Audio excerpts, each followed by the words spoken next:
یہ دیکھ کر ہم یہ نہ سوچیں کہ وہ حق پر ہے، کہ یہ دنیا مومن کے لیے قید خانہ ہے۔ الدنیا سجن المؤمن و جنت الکافر۔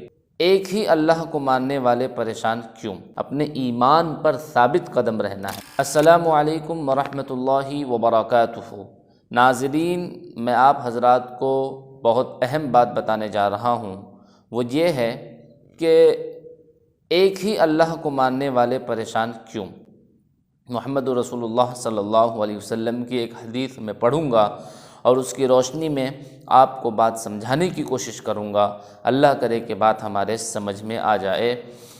اللہ رب العزت کے پیارے نبی محمد رسول اللہ صلی اللہ علیہ وسلم کی ایک حدیث ہے، الدنیا سجن المؤمن و جنت الکافر، کہ یہ دنیا مومن کے لیے قید خانہ ہے۔ اب آپ مجھے بتائیے کہ قید خانے کے اندر، جیل کے اندر آدمی آرام کے ساتھ رہتا ہے، من مانی زندگی گزارتا ہے، جیسے چاہے جہاں چاہے وہاں لیٹتا ہے، جو چاہے وہ کھاتا ہے، یا پھر اسے کسی قانون کے دائرے میں رہ کر سب کرنا ہوتا ہے، اپنے مرضی کے خلاف جگہ پر سونا ہوتا ہے، من مطابق اسے کھانا نہیں ملتا ہے، مختلف تکلیفوں سے اس کا سامنا ہوتا ہے، اور اس کو من چاہی زندگی نصیب نہیں ہوتی ہے، بلکہ جو اس قید خانے کا نیم، جو اس کا اصول ہوتا ہے، اس کے مطابق اس میں اپنی زندگی اس کو بسر کرنی ہوتی ہے۔ وجنت الکافر، اور جو ایک اللہ کو نہیں مانتے ہیں ان کے لیے یہ دنیا جو ہے جنت ہے۔ تو جنت آرام کی جگہ ہوتی ہے، عیش کی جگہ ہوتی ہے، مزے کی جگہ ہوتی ہے۔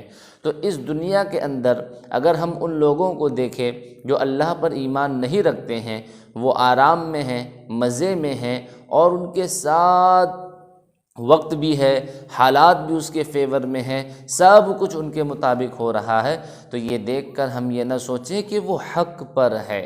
آپ صلی اللہ علیہ وسلم نے پہلے ہی کہہ دیا ہے کہ مومن کے لیے یہ دنیا قید خانہ ہے، تو یہاں مصیبتیں، تکلیفیں آئیں گی، حالات نامناسب ہوں گے، لیکن ان سب سے گھبرانا نہیں ہے، اپنے ایمان پر ثابت قدم رہنا ہے، بلکہ اتنا ثابت قدم رہنا ہے کہ کتنے بھی کٹھن حالات آ جائیں، کتنی بھی مشکل حالات آ جائیں، ہم یہ عہد کریں کہ ہم ایمان پر ثابت قدم رہیں گے۔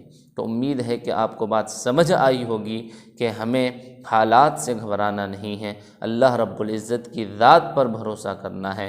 یقیناً اللہ تعالیٰ مومن کو ہی غلبہ عطا کریں گے۔